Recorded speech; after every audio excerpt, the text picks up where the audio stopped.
nossa, que foi na terça-feira passada, nós entramos no livro de Apocalipse. A proposta é, deixa eu fazer são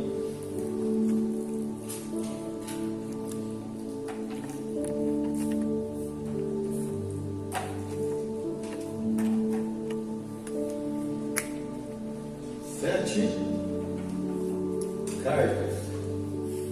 Quero que você comece a escrever, está com o seu lápis, caderno, marcador de texto. São 7 cartas que pode ser entendido como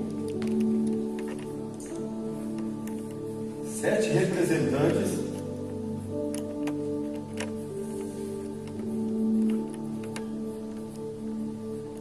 da igreja na terra. Pode ser 7 tipos de igreja.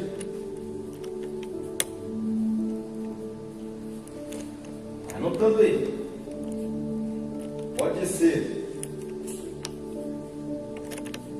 7 tipos de crentes dentro da igreja.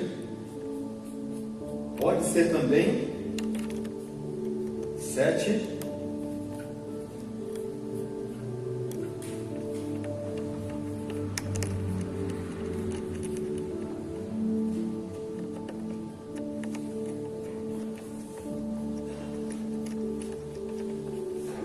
comportamento, ou seja, pode ser que em alguma dessas fases você se encaixa em uma dessas igrejas. Então ela pode ser que ela representa as 7 fases da igreja na terra na era da graça. Esses 2000 anos de história nossa da igreja de Cristo para cá, do ano 0 até agora, estão divididos em 7 fases. Quais são as 7 fases? Distribuída não na sequência de anos. Uma durou 100 anos, a outra 300 anos, uma 1000 anos e assim por diante. Mas ela pode ser também 7 tipos de igreja que nós temos hoje. Pode ser também 7 tipos de crentes dentro da igreja, que um pastor vai olhar e falar assim: ó, esse aqui ele representa tal igreja, esse aqui representa tal igreja. Pode ser também 7 comportamentos de um crente na sua trajetória dentro da igreja. Ele chegou na igreja agora, que tipo de igreja que ele é? Ele é aquela que tudo para ele está bom, ele quer fazer missão, ele quer pregar o evangelho, ele quer anunciar Cristo, ele quer ir para a célula, ele quer fazer tudo. Mas depois que o passar do tempo, será que ele continua naquela igreja de primeiro amor? Ou ele de Cristo aqui chegar para ele dizer assim: ó, você já está esquecendo do primeiro amor, né? Você está esquecendo de onde que eu te tirei, né? Olha de onde que eu te... Então mais ou menos é para vocês entenderem como que a Bíblia é tão rica de interpretação que nós podemos fazer. O nosso tema é Apocalipse, capítulo 2 e capítulo 3. São os 2 capítulos que estão nas cartas de Jesus às 7 igrejas.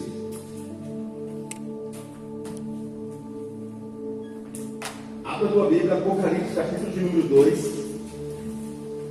Vamos mergulhar um pouquinho. Deixa eu me aqui. Apocalipse, capítulo de número 2.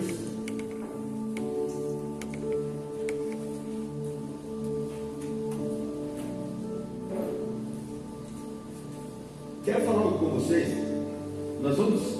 Vai ter muita coisa relacionada ao reino de Deus.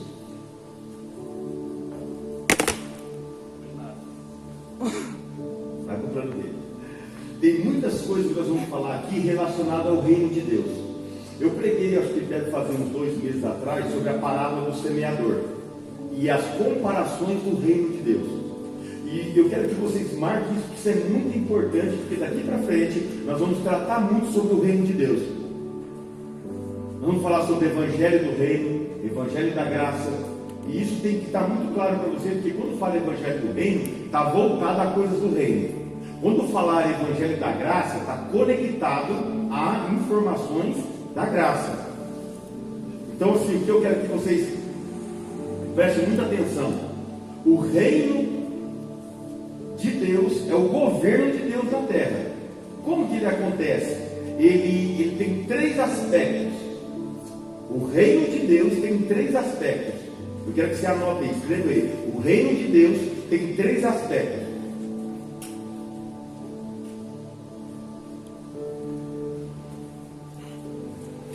Primeiro aspecto do reino de Deus, ele é a aparência. Coloca aí, aparência. Primeiro aspecto do reino de Deus, aparência. O que significa isso, pastor? São as parábolas. E o reino de Deus é semelhante. E o reino de Deus é aparência. Ou seja, aonde que se encontra o primeiro aspecto do reino de Deus? Nas parábolas. Eu quero entender sobre o reino de Deus, eu tenho que ler as parábolas. Segunda coisa do reino de Deus, segundo aspecto, ele é a manifestação. Então ele é a aparência e depois ele é a manifestação. Quem é a manifestação do reino de Deus na terra? A igreja. Somos nós. Porque nós já existimos aqui, nós já somos defensores do reino de Deus aqui, nós já estamos implantando o reino de Deus aqui. Isso aqui é um pedacinho do reino de Deus. Estudando, pregando, fazendo células, anunciando o evangelho, batizando. O que é isso?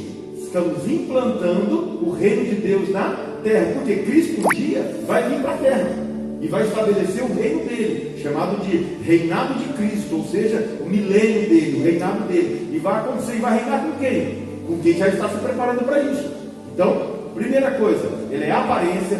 Segunda coisa, ele é a manifestação. A aparência é as parábolas, a manifestação somos nós, a igreja dele. E depois ele vai ser uma realidade. Quando vai acontecer? Quando ele descer aqui.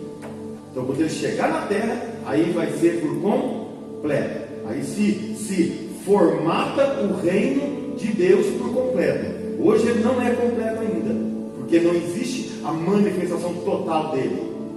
Só existe o mover dele nos nossos corações, que estamos implantando aqui. Como nós vamos dar conexões com as parábolas, então você tem que entender, quando eu falar assim, e o reino dos céus é semelhante, opa, está falando do reino de Deus. Aí você já começa a ligar uma coisa na outra. O que nós estudamos na terça-feira passada? Sobre as cartas que Jesus vai entregar de revelação a João. Por que isso é muito importante? Eu quero frisar passo a passo dessa trajetória, porque tem tanta informação através dessas cartas, que ele modela a igreja passada, do presente e a igreja ainda do futuro. Tudo nessas 7 cartas. Se vocês entenderem essas 7 cartas, se vocês aplicarem ela na sua vida, vocês ficam irreconhecíveis. Tanto de informação que tem aqui. Então, eu quero que você abra então Apocalipse capítulo de número 2. Nós vamos começar do verso 2 em diante, que é a primeira igreja. Eu falei dela já na terça-feira passada, mas quero falar, dar um reprise nela mais uma vez. Uma coisa que eu quero que vocês entendam é que cada vez que nós vamos ler uma carta dessa, você vai ver Jesus falando com João. E você tem que prestar muita atenção, porque a forma que Jesus se apresenta para a igreja é o modelo que a igreja precisa de correção, ou de apoio, ou de um futuro, de um destino para ela. Então Jesus se relaciona com cada igreja baseado na necessidade da igreja. Você não vai ver Jesus corrigindo uma igreja que está certa. Você não vai ver também Jesus dando promessas, um monte de promessas para a igreja corrupta. Que aí a madeira tem que... É um pai corrigindo o filho. Então, todas as vezes que nós vamos ler as cartas, nós vamos entender que ele está sempre trabalhando nessa forma. Ele dá uma tipologia para a igreja na carta, baseado no que ela está vivendo naquele momento. Está entendendo? Está firme então? Vamos lá? Apocalipse capítulo de número 2, verso 1 aí, nós. Escreve o anjo da igreja de Éfeso. Isso diz aquele que tem à sua destra as 7 estrelas, que anda no meio das 7 castiçais de ouro. Conheço as tuas obras, e o teu trabalho, e a tua paciência, e que não podes sofrer os nossos. Puseste a prova os que dizem ser apóstolos e não são, e tu achaste mentirosos. E sofrestes e tem paciência, e trabalhastes pelo meu nome, e não te cansaste. Tenho, porém, contra ti, que deixaste o teu primeiro amor. Lembra-te, pois, de onde caístes, arrependa-te e pratica as primeiras obras. Quando não, brevemente a ti virei, e tirarei do teu lugar o teu castiçal, se não te arrependeres.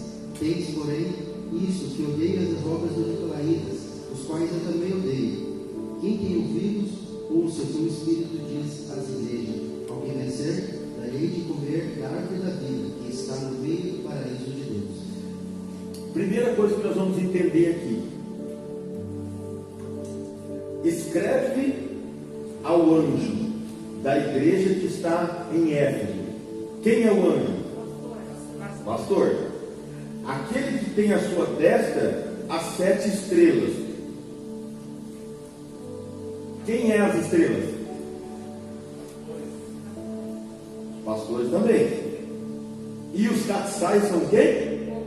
As igrejas. Quem está na mão de Jesus? Ele tem o que na mão dele? Na mão direita dele? As estrelas. Tem que chamar muito a nossa atenção. Até eu ter que olhar para a câmera aqui para pessoas que vão assistir isso depois, ser gravado, os que estão assistindo online, aqueles que deveriam estar aqui. Cuidado com o que você faz com o líder da igreja. Muito cuidado com o que você fala ou o que você faz com o seu pastor, porque a Bíblia diz que ele está na mão de Cristo.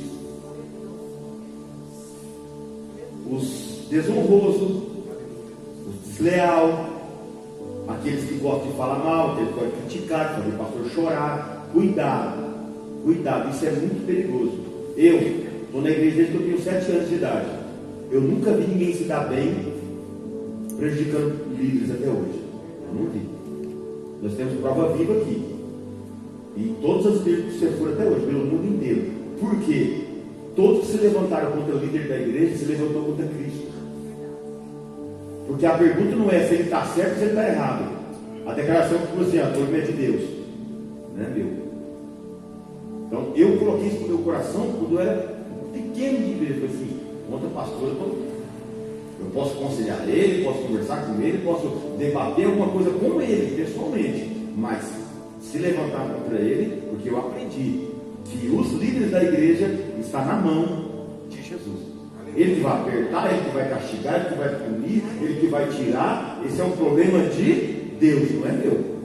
Tem pessoas que acham que o pastor está na mão dele, aí ele se quebra, porque o negócio não é desse jeito. Então deixa um alerta aí. Segunda coisa, então, eu conheço as tuas obras, eu estou sempre de olho em você. Eu quero fazer uma conexão, eu quero que você marque aí, que Apocalipse capítulo 2, capítulo 3, ele tem uma correlação com Mateus capítulo 13, que é o capítulo que mais tem parábolas. Tem 7 parábolas em Mateus capítulo de número 13. E quando Jesus está falando as parábolas, de cara os discípulos não entendem.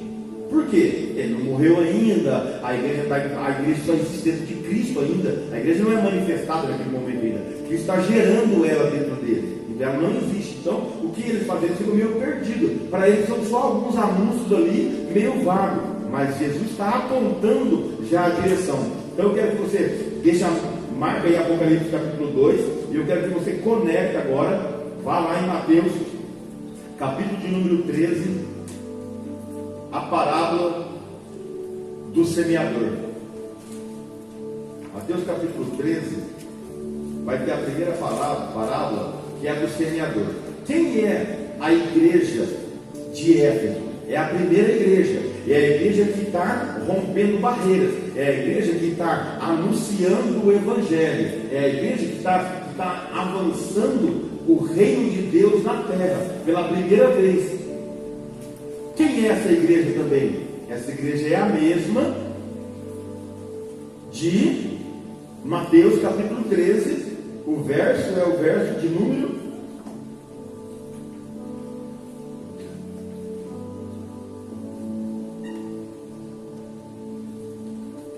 3. O 13, verso 3. Todos achou? Mateus capítulo 13, o verso é o 3. E você vai puxar uma setinha aí e vai escrever assim, Apocalipse. É Mateus 13, verso é o de número 3. Você vai puxar uma setinha aí e vai colocar Apocalipse capítulo 2. Que aí, quando você passar por aí, você vai entender para onde o texto está mandando. E você começou a fazer a sua concordância. Então vai ser a Bíblia segundo concordância segundo você mesmo. Você que fez sua concordância. Então, pode ler. E falou-lhe muitas coisas por parábolas, dizendo: Eis que o semeador saiu a semear, e quando semeava, uma parte da semente caiu junto ao caminho, e vieram as aves e comeram. E outra parte caiu em pedregais, onde não havia terra bastante, e logo nasceu, porque não tinha terra funda. Mas vindo o sol, queimou-se e secou-se, porque não tinha raiz. E outra caiu entre espinhos, e os espinhos cresceram e a sufocaram. E outra caiu em uma boa terra, onde deu fruto, um a 100, outro 70 e outro 30. Quem tem ouvidos, que ouça. Olha para você ver a conexão com Apocalipse. Quem tem ouvido para ouvir, ouça. O que Jesus está falando na parábola? Quem tem ouvidos, ele já está apontando o futuro, para onde que vai ser. Porque essa é uma igreja que vai plantar no terreno ruim, no terreno bom, no terreno fértil, com sol, com espinhos. Alguns vai nascer, outros não vão nascer, outros vão morrer. Alguns vai receber a semente, mas não vai dar atenção para a semente. A ave do céu vai roubar essa semente dele. Outros vai dar atenção, mas vai ser fraco e não vai conseguir crescer. É a igreja em formação, a igreja sendo formatada para o futuro, para ela crescer. Qual que é a fase dessa igreja? Essa é a igreja do primeiro século. A igreja de Éfeso é a igreja missionária. A igreja está caminhando para romper todas as barreiras para que o evangelho chegue no maior número de pessoas possível. Então ela está conectada diretamente a uma igreja de ministério e uma igreja que tem processo de crescimento e de maturidade. Essa é a igreja de Éfeso. Por isso que ele falou assim: eu conheço suas obras, eu sei o que você está fazendo. Mas se você tiver fé, vamos lá voltar então para Apocalipse, capítulo de número 2. Volta lá, deixa marcado aí.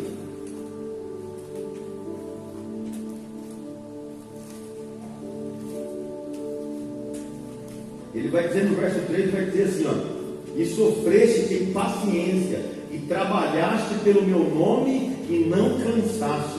É uma igreja que não cansa de fazer a obra de Deus. Olha uma coisa que essa igreja tem. Ela diz assim, ó: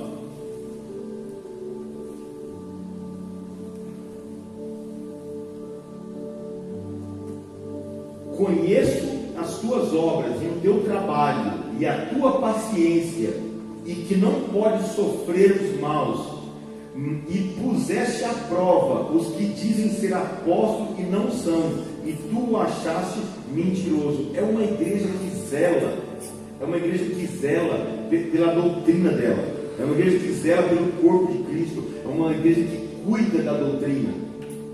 Ela não está preocupada com holofotes, ela não está preocupada com os microfones, não. Quando chega alguém falando que é isso, que é aquilo, ela coloca o cara à prova. Essa é uma igreja que deveria ser exemplo para nossas vidas. É uma igreja que deveria ser um exemplo. Nesses dias nós estamos vendo, porque é tão contrário a igreja de hoje com a igreja de Éfeso que choca a nossa realidade, tanto quanto ela é diferente. E Jesus está dizendo assim, ó: se no versículo de número 7, quem tem ouvidos, ouça o que o Espírito diz às igrejas. E ao que vencer, dar-lhe de comer da árvore da vida que está no meio do paraíso de Deus. Falamos sobre esse meio, falamos sobre o paraíso na terça-feira passada. Não vamos entrar muito nele, vamos correr um pouco essas cartas agora. E vamos entrar agora na segunda carta, que é a carta de Esmirna. Pode ler. E o anjo da igreja de Esmirna escreve: Isso diz o primeiro e o último, o que foi morto e reviveu. Conheço as tuas obras, de tribulação e pobreza, mas tu é rico. E a blasfêmia dos que dizem judeus, e não são, mas são sinagoga de Satanás. Nada temas das coisas que há de pertencer. Eis que o diabo lançará alguns de vós na prisão, para que sejais tentados, e tereis uma tribulação de 10 dias. Sê fiel até a morte, e darei a coroa da vida.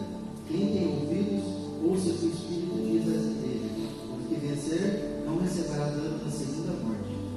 Amém? Essa igreja, ela é uma igreja que já está em evolução. A partir do primeiro século, do ano 100 até o ano 300, essa igreja cresce. Mas essa igreja, ela cresce, é uma igreja muito sofredora. Ela é uma igreja que está crescendo no meio de perseguição. Ela é uma igreja que está crescendo, mas já tem gente se infiltrando no meio dela. E ela tem que lutar agora, não é só externamente. Essa igreja agora tem que lutar dentro dela. Por quê? Ela tem o Estado querendo matar ela, as perseguições dos mártires, e ainda ela tem dentro dela pessoas que são infiltrados, trazendo corrupção, fazendo alinhamento lá de fora e trazendo para dentro. Então essa igreja aqui, ela é representada lá na parábola, que é a segunda parábola. Então a primeira igreja de Éfeso, conectada com a primeira parábola, que é a do semeador. A segunda igreja, volta lá em Mateus capítulo 13, e vamos ver a parábola agora do joio e do trigo. Olha para você ver. Primeiro tem uma semente. O semeador saiu a semear. Agora a semente já caiu no chão, e a semente já nasceu, e agora a semente vai produzir. Então a igreja, Cristo é a primeira parte da igreja. Ele falou assim que ele era uma semente, precisava ser. Ele falou assim: se a semente não morrer, ela não consegue produzir. Então ele era a primeira semente caindo no solo. Mas agora a igreja cresceu. Junto com essa igreja em crescimento, o que cresceu junto com ela? Os falsos membros. Junto com ela. E agora nós chegamos na parábola do joio e do trigo. Vamos ler? Mateus capítulo 13. O verso é o de número 24.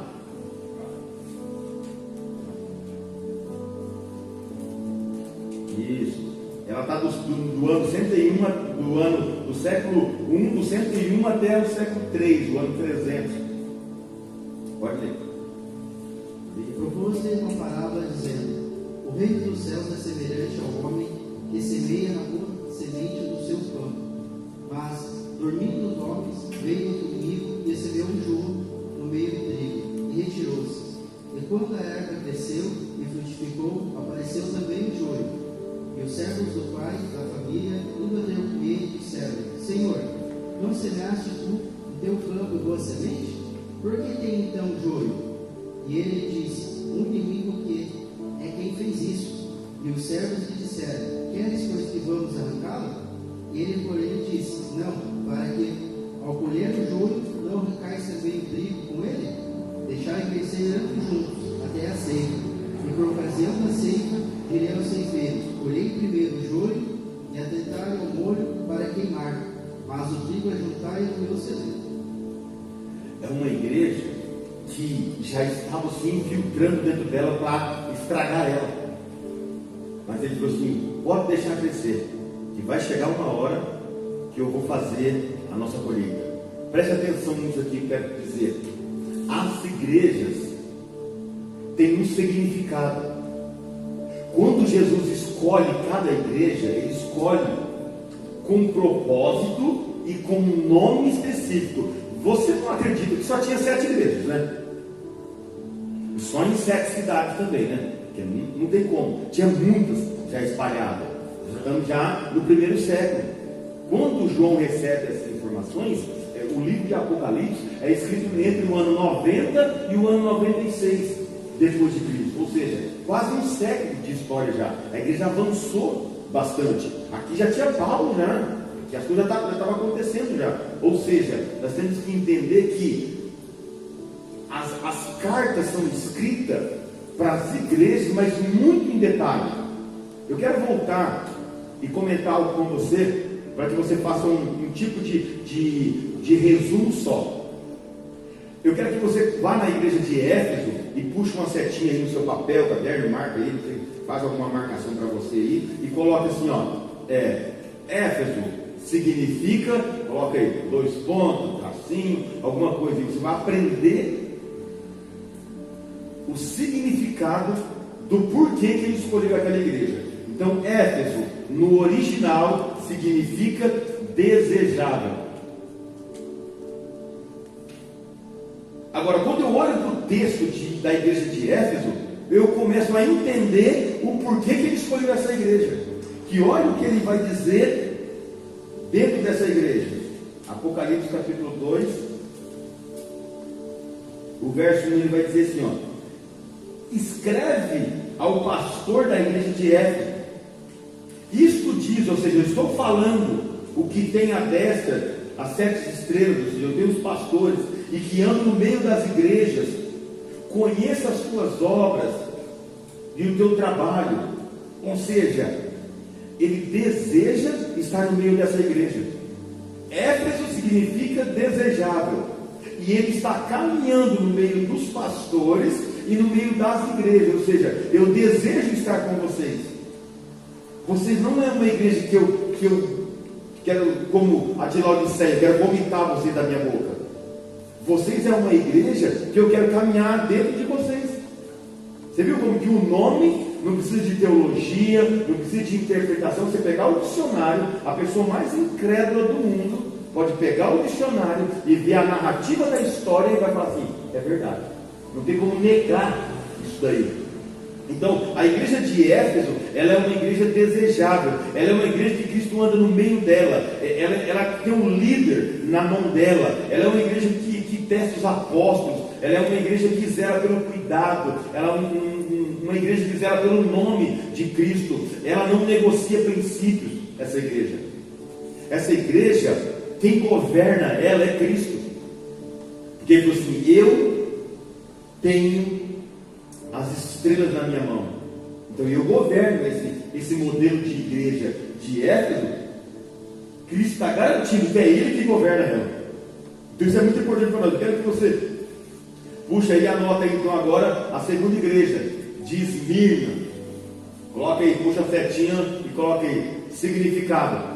Esmirna, que é uma igreja sofredora, que é o que eu falei para você, é uma igreja que está lutando, que está agora envolvida agora entre o crescimento e o estado querendo matar ela. Porque quem tem o domínio? Roma, o sistema romano tem medo que a religião que está sendo quebrada agora corta a aliança com ele, porque os fariseus e os saduceus tinham aliança com o Estado, disfarçado de trás da lei, escondido de trás das indumentárias deles, mas eles faziam união. Os saduceus eram campeão em fazer negócio com o Estado, uma coisinha aqui, arrumava cargos políticos, fazia toda essa maracutaia por trás. Então a igreja está crescendo no meio desse ambiente de guerra espiritual. E agora eu marco a tradução Esmirna, significa mirra. Já ouviu falar de mirra? De essência de mirra? Agora a pergunta é, para que serve isso? Sempre se usa mirra para curar machucado, essência que tira dor, que embalsa, ou seja, mirra está sempre vinculada a